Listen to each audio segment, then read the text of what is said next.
de la amistad. No puedo creer que ambas vayan a una misión de amistad. ¡Es asombroso! ¿A qué te refieres, Twilight? Ya habíamos ido juntas a una.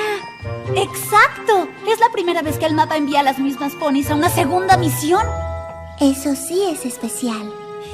Debe ser porque somos muy buenas resolviendo problemas de amistad.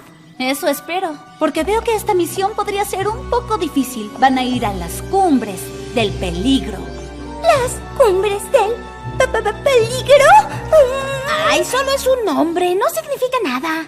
Así como Cloudsdale es de las nubes y el Imperio de Cristal está hecho de cristal. Buen punto. ¿Y qué sabes sobre ese lugar, Twilight? Solo lo que Rockhoof me dijo, que en sus tiempos nadie sabía mucho sobre las cumbres del peligro, más que por la leyenda de su antiguo escudo.